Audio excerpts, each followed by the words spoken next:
O podcast que você ouve agora é uma produção da Câmara de Vereadores de Joinville. Isso é Tão CVJ Podcast, sua fonte semanal de informação sobre o que acontece no Legislativo da cidade.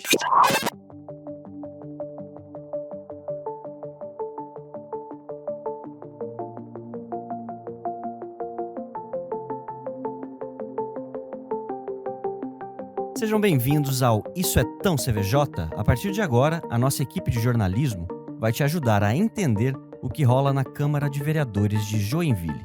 Eu sou o Carlos Henrique Braga, estão aqui comigo os jornalistas Marina Bósio, Jefferson dos Santos e Sidney Azevedo. Completam o nosso time os estagiários Jamie Schlinwein e Pedro Zin. No Isso é Tão CVJ de hoje, você vai saber quais são as dificuldades da Prefeitura na compra de próteses mamárias para mulheres que tiveram câncer. Teremos ainda um novo piso salarial dos agentes de saúde, os buracos causados pela SC Gás em Pirabeiraba e a falta de limpeza no Rio Santinho, no bairro Ulisses Guimarães. Vamos nessa? Isso é Tão CVJ.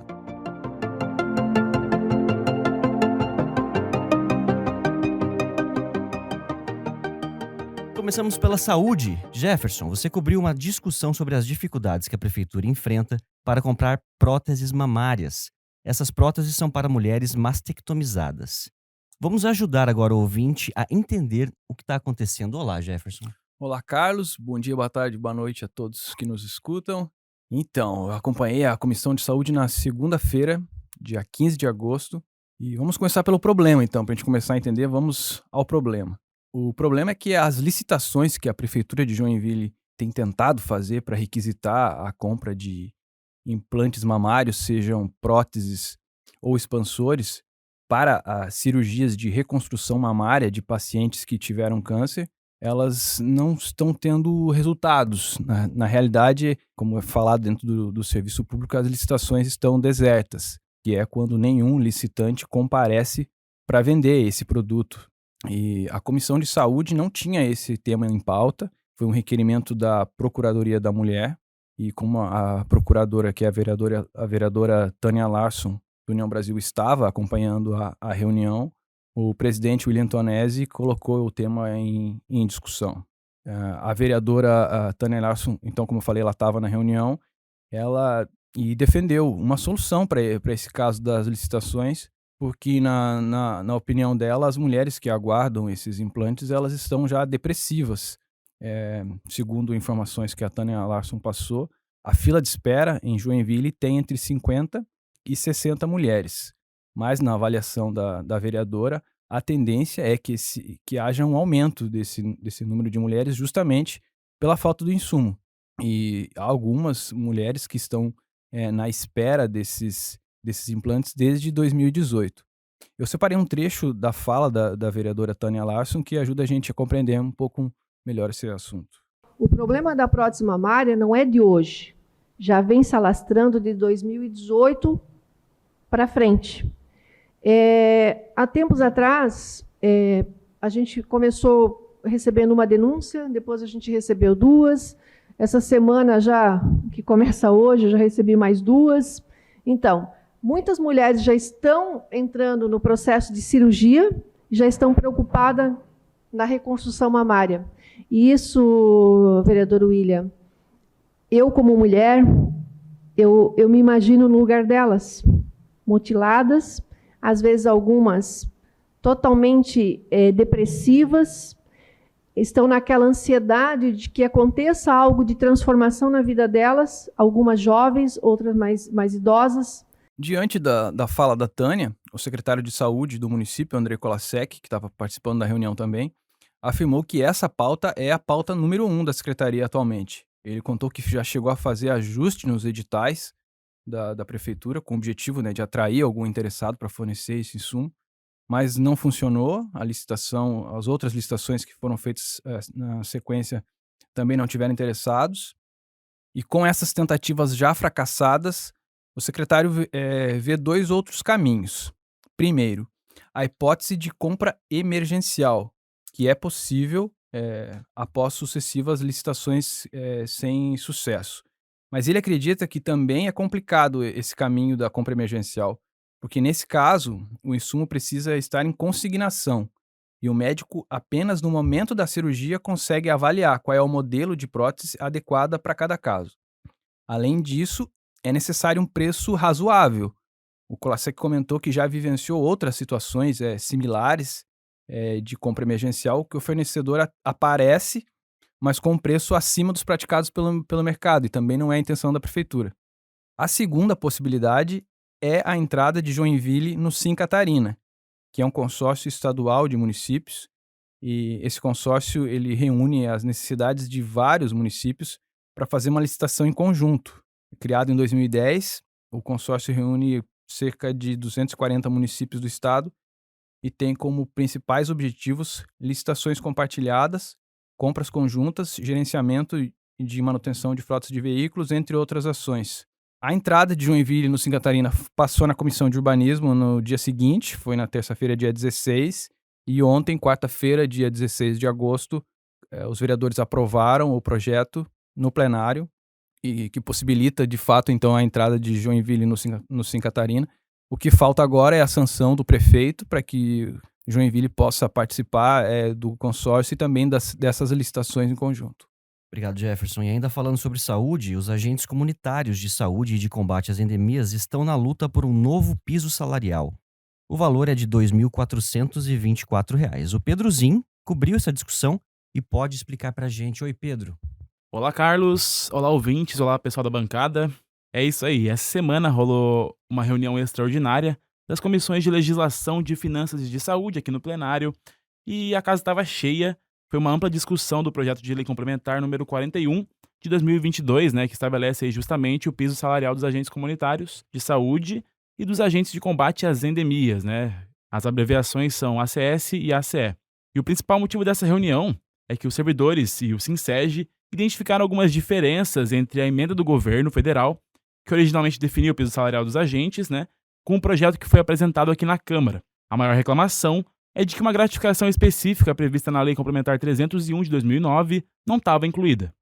A secretária de Gestão de Pessoas de Joinville, Cíntia Friedrich, tentou argumentar que não é somente o salário que aumenta com o novo piso estabelecido, mas também outras vantagens, como o adicional por tempo de serviço, o chamado triênio. Hoje o município conta com 494 agentes comunitários e 60% já acumulou esse adicional em algum patamar. A presidente do sindicato, Jane Becker, reforçou a necessidade de garantir essa gratificação no salário dos agentes. E aí, quando é colocado em xeque, quando é colocado em discussão, com a afirmação de que este valor ou a emenda proposta pela categoria, pelo sindicato, pela comissão de agentes de combate às endemias e agentes comunitários de saúde, onera financeiramente o município, é um equívoco. Por quê? Porque esta gratificação, ela já compõe, ela já faz parte da LDO do município, então ela não vai ampliar o gasto que o município tem. E lembrando a todas e a todos que a emenda constitucional, ela traz no texto que todas as vantagens devem ser garantidas. A sindicalista ainda apelou para a Câmara e para a Prefeitura que cumpram a emenda como originalmente aprovada em Brasília, e ainda repudiou a forma que o governo municipal e a Secretaria de Saúde têm tratado os agentes. E o secretário municipal de Saúde, Andrei Kolasek, reforçou que o município não economiza com as alterações previstas na PLC, e que, na verdade, vai correr um aporte de quase R$ 1 milhão para pagar essas vantagens consonantes aí com o aumento do piso.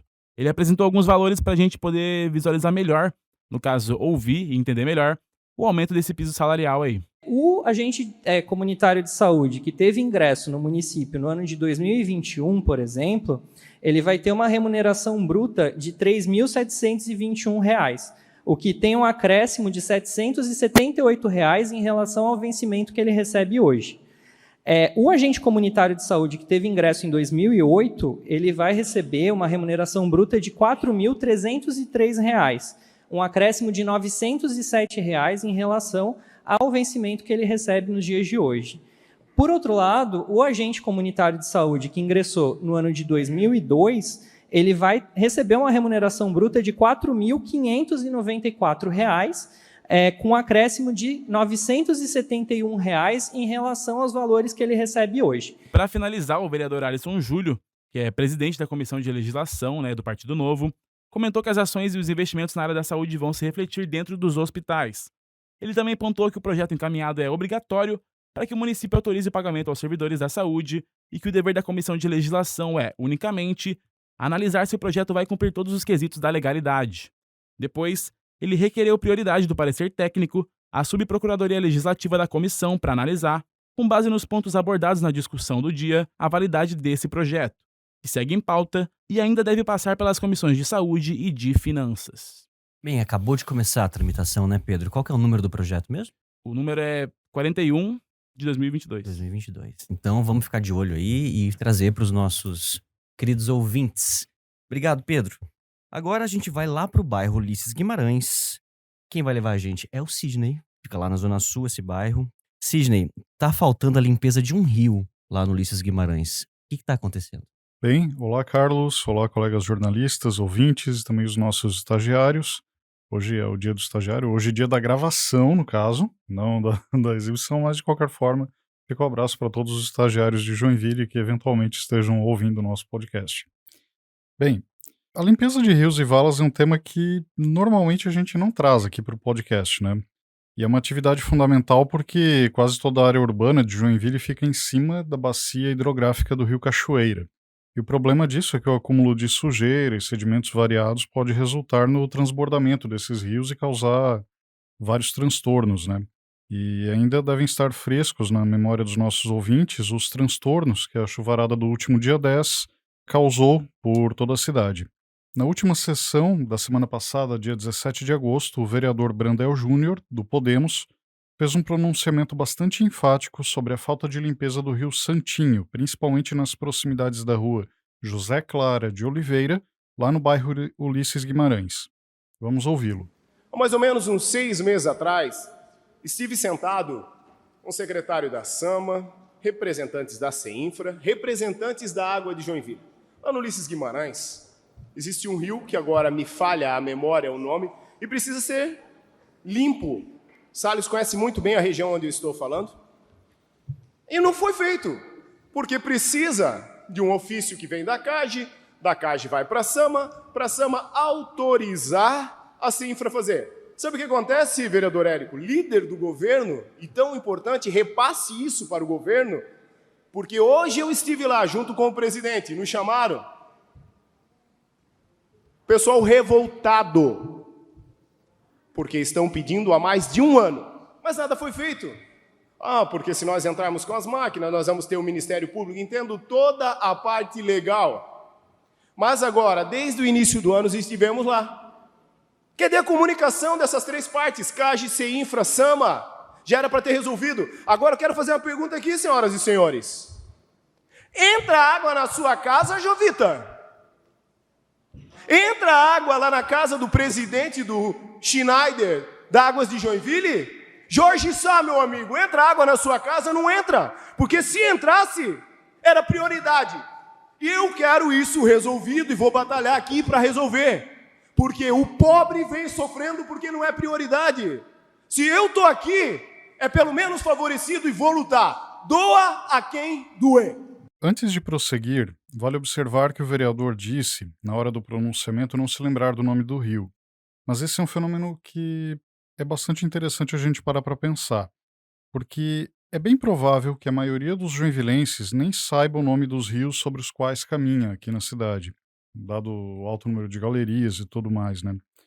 E nós chegamos a conversar aqui na redação do jornalismo da Câmara, principalmente eu e o Jefferson, que é possível que essa falta de conhecimento dos nomes dos rios redunde, mais cedo ou mais tarde, também numa falta de cuidado. E é um tópico que só vamos deixar aqui para a reflexão dos ouvintes. Bem, salvo engano, acho que até o momento a gente ainda não tinha mencionado o Ulisses Guimarães aqui no podcast. Vamos começar então com alguns dados. Havia uma projeção, isso lá em 2017, no Joinville Bairro a Bairro, que era uma publicação que a prefeitura mantinha até 2017. Depois, acho que não houve continuação desse projeto. De que em 2020 o Ulisses Guimarães teria mais de 11.400 habitantes. No ano daquele levantamento, 57% da população ganhava até um salário mínimo e 38% entre 2 e 3 salários mínimos. Acima de 10 salários mínimos, isto é, mais do que R$ 12.000, segundo a publicação da prefeitura, 0% da população chegava nesse patamar de renda. Para dimensionar o contraste, o vereador Brandel citou 2 sobrenomes ali que talvez os nossos ouvintes não tenham identificado. Jovita é o sobrenome do secretário de Meio Ambiente e Schneider é o sobrenome do presidente da Companhia Águas de Joinville, que são 2 das autoridades que podem ter alguma participação na solução dessa questão das limpezas de rios, né?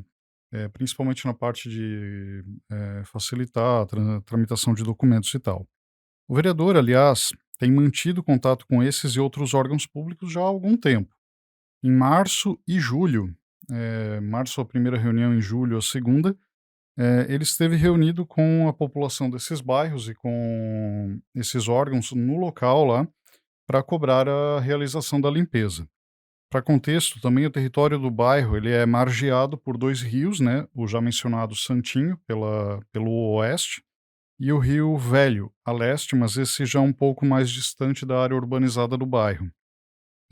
Ele circunda, né, as lagoas da antiga estação de tratamento de esgoto do Jerivatuba.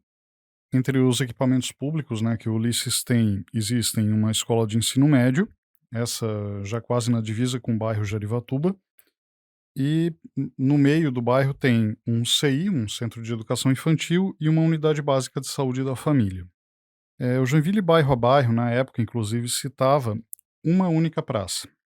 Para não ficar apenas em números e sentir um pouco do histórico da região, a gente vai ouvir agora o vereador Maurício Peicher, do PL. Aquela população do Ulisses Guimarães é o bairro mais abandonado de Joinville. Isso não tem dúvida nenhuma. Governos anteriores, desde que o Luiz Henrique criou aquele bairro, botou o nome do seu amigo Ulisses Guimarães, parece que foi igual a cabeça do Ulisses, que nunca foi achada. Desapareceu. Ninguém olha mais por lá. Até o prefeito Tebaldi fez uma melhorada, mas depois disso ninguém mais olhou pelo Ulisses Guimarães. Agora, eu tenho, inclusive já fomos, vereador Brandel, o senhor mesmo foi com o prefeito lá, vai ser criado lá, construído a área de saúde, posto de saúde, o melhoramento, mas é muito abandonado. É o lugar de Joinville que mais tem vala a céu aberto, que mais tem problemas e tem rede coletora de esgoto e fedendo. E a população não está tendo um retorno. Então, eu estive com o vereador Brandel, parabéns, e falei lá, inclusive o Diogo Tabanini, o gerente lá da região, muito atencioso, foi lá, conversou, mas não tem o que o vereador fazer, e nós deixamos bem claro para eles. O vereador está aqui para ajudar, o vereador não vai fazer. Quem tem que fazer é o executivo. É a Água de Joinville, liguei para o Camilo imediatamente, vamos marcar uma reunião semana que vem com a SAMA, com a CEINFRA e com a CARGE, para resolver essa lei. Eles não podem mais estar naquelas condições que estão. Aquilo que o senhor falou, vereador, tá? A água entrando, todas as enxurradas que dá, a água entra dentro de casa. E a outra coisa que falta é fiscalização, porque estão jogando muito lixo. Nessa fala do Peixe, a gente pode sentir um pouco da precariedade da região e temos aí o sinal da busca de mais uma solução nessa reunião que ele mencionou que vai ser realizada agora esta semana, né? Esta semana falando de publicação do podcast. Mas apenas mais a título de curiosidade, dessa fala do Peixe, eu queria destacar o trecho sobre, abre aspas, a cabeça do Ulisses. Em 2001, um grupo de pescadores de Balneário Barra do Sul encontrou fragmentos de um crânio que eles acreditavam poder ser o do Ulisses. E um parênteses aqui. Ulisses Guimarães, político do MDB e um dos protagonistas da redemocratização do país, morreu após um acidente de helicóptero em Angra dos Reis, mas seu corpo nunca foi encontrado. E voltando ao crânio, isso envolveu o IML de Joinville na época, o de Curitiba, mas ao fim se confirmou que não era de fato ele. Voltando à questão agora da limpeza dos rios. Nossa, são muitos círculos, né? Eu encaminhei alguns questionamentos à Secretaria de Comunicação da Prefeitura, mas pelo menos até a gravação agora do podcast ainda não tinha recebido as respostas e se elas vierem, o Sidney do futuro vai aparecer aqui com uma mensagem para vocês. Pessoal, aqui é o Sidney do futuro. Futuro, no caso, um dia depois da gravação. A Secretaria de Comunicação me retornou informações sobre o cronograma de limpezas do Rio Santinho. A última limpeza no trecho da rua José Clara de Oliveira foi realizada em abril deste ano e a próxima está prevista para outubro. Nessa ocasião, de abril, que eles mencionaram, um trecho de quase 900 metros, que é retificado, foi limpo com o uso de máquinas. Esse trecho, inclusive, passa pela rua José Clara de Oliveira. E um outro trecho, um pouco mais adiante, já mais próximo da foz do rio, né, que na verdade ele vai desaguar no Rio Velho, que tem aproximadamente 450 metros, foi limpo com o uso de balsa. Esse trabalho de limpeza dos rios é feito pelas unidades regionais de obras, que são órgãos internos da Secretaria de Infraestrutura. Segundo a comunicação que recebemos, mais de 155 quilômetros de rios, valas e canais foram limpos na cidade inteira. A maior parte desse trabalho na área urbana. A limpeza, que também recebe o nome de desassoreamento, é feita de forma manual ou mecanizada, sendo a mecanizada a mais comum. A manual ocorre em locais sem acesso para as máquinas, a exemplo das áreas centrais, onde os locais ficam próximos a casas e a prédios. Para compreender como a CEINFRA realiza esse trabalho, nós vamos ler um trecho da comunicação. Abre aspas. A CEINFRA segue um cronograma de limpeza dos rios da cidade, mas aconselha que os cidadãos também registrem o pedido pela ouvidoria. Locais onde há mais urgência, levando em conta a situação de limpeza do trecho, terão prioridade. Fecha aspas. Eu tô impactado com a cabeça do Ulisses, não vou negar pra você. Porque essa história é muito louca, né? Imagina só. É muito louca e acho que qualquer pessoa... Porque isso foi em 2001, né? E assim, né? O nome do bairro, inclusive, é anterior, é de 94 até... como o Peixer fala ali, né, foi uma espécie de homenagem, né, do Luiz Henrique para o amigo Ulisses Guimarães, né, que eles eram do mesmo partido e tal, e assim, né, mas assim, é uma coisa que foi bastante curiosa, né, realmente, assim. Não, eu acho Mas eu me lembro, quando criança, de ouvir muito essa questão do crânio do Ulisses e tal. Não, o bom de ter um joinvilense raiz no grupo é que você tem essa memória, você tem esses históricos. Porque eu, se fosse fazer esse negócio, tinha falado da limpeza do rio, pronto, acabou e tal. Sidney não, ele traz todo o contexto dessa história maravilhosa da cabeça do Ulisses. Maravilhosa no sentido jornalístico. Da cabeça do Ulisses Guimarães. Agora, da cabeça do Ulisses Guimarães, não. No bairro Ulisses Guimarães, nós vamos para Piraberaba. Uma obra da SC Gás estava irritando os moradores do distrito. Olá, Jamie, conta essa história pra gente. Que irritação era essa? Acabou? Prossegue, não prossegue? O que vai acontecer? Pois é, Carlos, exatamente. Os vereadores da Comissão de Urbanismo se reuniram com moradores de Piraberaba e representantes da Companhia de Gás de Santa Catarina para discutir problemas de mobilidade causados pelas obras de ampliação da rede de gás na rua 15 de outubro, no bairro Rio Bonito. O presidente da comissão, Diego Machado, do PSDB, contou que as reclamações aumentaram com o início da expansão da rede de gás na região central de Piraberaba. As ruas Conselheiro Pedreira, Joinville e Dona Francisca também haviam sido incluídas no cronograma das obras. Vamos ouvir o que aconteceu e quais foram os problemas identificados nas visitas realizadas pela Comissão de Urbanismo. Os moradores reclamam muito, não só os moradores, mas a gente esteve lá várias vezes e a gente constatou isso. Demora na recuperação do asfalto que foi danificado, falta de sinalização próximo de onde que estão acontecendo as obras, né? O transtorno é principalmente questão ao tráfego, a questão de mobilidade, né? E risco também pela questão da segurança, que muitos trechos que passaram por obras estavam mal sinalizados.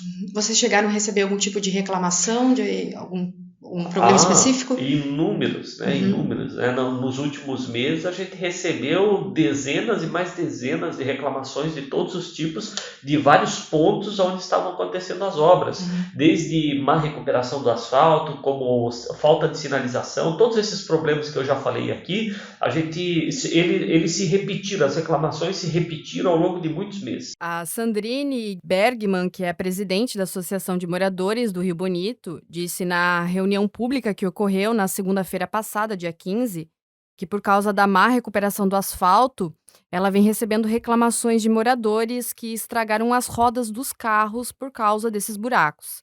Agora vamos ouvir o que o coordenador de engenharia da Companhia de Gás de Santa Catarina, Rodrigo José Sharpo, respondeu a Sandrine. Vamos fazer uma vistoria em conjunto para ver exatamente quais são esses pontos que estão impactando, porque pode ser que, sim, em algum momento alguém passou por um buraco que hoje já esteja recomposto, e pode ser que essa recomposição também não esteja na qualidade que a comunidade entende como ideal, e por isso que a gente tem, no momento da entrega da obra, uma validação final pela própria prefeitura através da sua fiscalização. Mas de hoje até a entrega dessa obra, pode ser que muita gente passe por lá e tenha algum dano no seu patrimônio, e não é esse o nosso objetivo. Então, se você puder nos disponibilizar um número de telefone, a gente marca essa reunião, essa vistoria. Se eu puder estar presente, faço questão, porque a nossa missão, não só a infraestrutura de qualquer jeito, mas com qualidade, para que as pessoas fiquem, poxa, que legal, a SC Gás passou aqui, não, poxa, que ruim, vai ter mais obra da SC Gás aqui. Esse é o nosso objetivo. Como as obras estão gerando transtornos para os moradores, principalmente no Rio Bonito, a Prefeitura de Joinville suspendeu temporariamente a licença de construção da SC Gás naquele local. A CEINFRA, inclusive, mandou para a Secretaria do Meio Ambiente um relatório com os principais transtornos causados pelas obras. Essa decisão de suspender os trabalhos foi tomada para que a SC Gás recupere o asfalto danificado antes de dar continuidade à expansão da rede de gás. Segundo José Sharpo, os engenheiros da companhia e da CEINFRA estão estudando alternativas para diminuir os transtornos. Que confusão. E o episódio de hoje tá igual ao nosso expediente de sexta-feira, né? Quando você acha que acabou, não acabou. Ainda tem mais coisa. Isso é muito CVJ. Marina Bósio, você cobriu as leis orçamentárias na semana passada, o PPA 2022-2025, a LDO 2023, e você vai ajudar o ouvinte agora a entender o que são essas siglas, para que servem, onde habitam essas coisas. Sim, Carlos, vamos tentar aí explicar essas leis. Os vereadores da Comissão de Finanças aprovaram, então, na semana passada, dia 17, as propostas de revisão do Plano Plurianual, o PPA, de 2022 a 2025, e a proposta de Lei de Diretrizes Orçamentárias, a LDO, para 2023. Vamos tentar explicar para o nosso ouvinte o que são essas leis. Entre as obrigações da Câmara de Vereadores está a análise e votação das leis orçamentárias do município, que são basicamente 3. O Plano Plurianual, que é chamado de PPA, a Lei de Diretrizes Orçamentárias, geralmente apelidada de LDO, e a Lei Orçamentária Anual, que costumamos chamar de LOA. Essas leis têm a tramitação um pouco diferenciada em relação às outras, porque elas passam primeiro pela análise da Comissão de Finanças. Isso é diferente das demais leis, que são analisadas primeiro na Comissão de Legislação, para que seja verificada sua compatibilidade aí com a Constituição Federal e toda a legislação vigente. Então, o que ocorreu semana passada foi a aprovação da revisão do PPA e também a aprovação da LDO na Comissão de Finanças. Elas vão ser ainda avaliadas em legislação antes de serem votadas em plenário. Conforme a Lei Orgânica do Município, a CVJ deve analisar e votar as propostas da LDO e do PPA até 30 de agosto. Esse prazo é para que dê tempo, posteriormente, da Prefeitura elaborar o projeto da Lei Orçamentária, aí sim propriamente dita. E por que isso? Bom, basicamente, o plano plurianual é um plano de médio prazo, em que são definidas aí as metas da administração pública, e por isso que ele dura 4 anos. E o PPA referente aos anos de 2022 a 2025 foi aprovado no final do ano passado, 2021, E agora o que está sendo analisado é a revisão anual dele. E a Lei de Diretrizes Orçamentárias anualmente determina as prioridades para o exercício seguinte. E depois da aprovação da revisão do PPA e da LDO, a Prefeitura elabora a LOA, que podemos dizer que é a Lei Orçamentária aí propriamente dita. Isso porque a LOA é a lei que determina de forma prática e minuciosa como será distribuído o orçamento, ou seja, o dinheiro do município. Bom, então agora vamos falar do que a proposta da LDO prevê para 2023. O orçamento para Joinville indicado na LDO é de 4 bilhões e 400 milhões de reais. O valor corresponde a um aumento de 18% em relação a 2021, quando o orçamento foi de 3,7 bilhões. O aumento é explicado pela entrada de novas receitas, como do Plano 1000 do governo estadual e de financiamentos que serão desembolsados. Isso foi o que afirmou o secretário de Administração e Planejamento, Ricardo Mafra, em uma reunião da Comissão de Finanças realizada em junho. A LDO para 2023 determina que as funções com maior previsão orçamentária são saúde, educação e urbanismo. As despesas com saúde estão estimadas em 1,1 bilhão de reais. Os gastos com educação devem ter alta de 30% em relação à LDO do ano passado, para 1,07 bilhão de reais. E o urbanismo também teve alta de 35%, passando para 719 milhões de reais. E, para finalizar, a diretora executiva da Secretaria de Administração e Planejamento, Ana Paula Pinheiro, afirmou na reunião da semana passada que as propostas contemplam as alterações feitas pela reforma administrativa do governo do prefeito Adriano Silva, do Novo. Obrigado, Marina. E depois dessa aula de orçamento da Marina, eu quero saber aqui no Dia dos Estagiários, do Pedro e da Jamie, se eles entenderam o que a Marina falou. Tá entendido? Vai ter prova depois. Então eu quero saber aqui, Pedro, o que é a LDO? É a Lei de Diretrizes Orçamentárias de alguma coisa, né? Pode ser do Sim, município ou... É isso, Marina? Exatamente, ele até complementou. Tem a do município, tem a do estado e tem a federal. Muito bem. Nota parabéns, 10. Pedro. Trabalhando. E eu quero saber da Jamie de quanto é a LDO para o ano que vem. Mas tudo bem, porque foi um número, o número é difícil, né? A gente lembra, Marina, vamos lembrar os ouvintes aí de quanto que é a LDO para o ano que vem. 4 bilhões e 400 milhões de reais e uns quebradinhos. É dinheiro pra caramba. Diga, Sidney. Só... Ô, Jefferson, os quebradinhos são sempre bons também, né? A gente vai ficar com os quebradinhos disso aqui, né? Porque daqui que saem os salários dos servidores públicos também, né? Então, os quebradinhos a gente tem. Não, só ia observar que esse aumento é muito expressivo, né? Considerando também o do ano passado, já tinha sido bastante expressivo. Aí, considerando questões, né, relacionadas à pandemia e tudo mais, houve digamos assim, né, a retração da pandemia, vamos colocar assim, então houve possibilidade de uma maior arrecadação de impostos, tal, tudo mais, mas dessa vez esse aumento foi realmente, assim, só que tem que lembrar uma coisa, o orçamento, ele é uma previsão, ele não significa não significa que vai ser exatamente esse valor. Ele prevê aí todo o pagamento de impostos e recebimento de recursos aí do governo federal e estadual. E muitas vezes esses recursos, principalmente até de impostos, às vezes IPTU, etc., muitos deles acabam não chegando aí nos cofres públicos. A gente pode imaginar o seguinte, né? O cidadão vai lá, imagina um orçamento para ele comprar o carro dele. Só que, assim, uma coisa é imaginar que ele vai ter aquela verba toda para aquele momento, só que às vezes não chega. Então, mas enfim, né, essas comparações não são boas, a gente sabe, mas é só para só para que as pessoas entendam o mecanismo, né?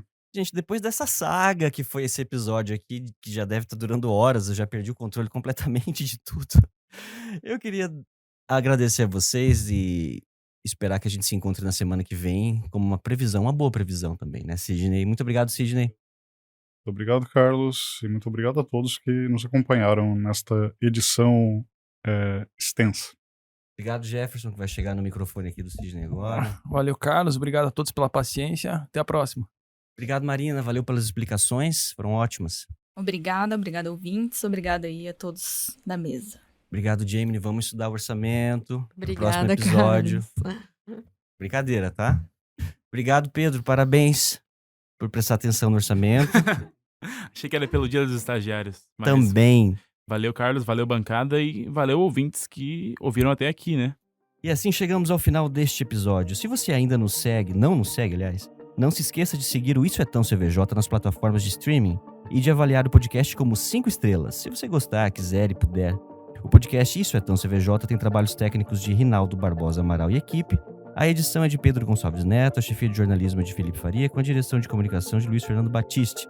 Estamos também em Facebook, Instagram e Twitter. Procure Câmara Joinville e nos siga. Um abraço. E para você que chegou até aqui, um ótimo final de semana.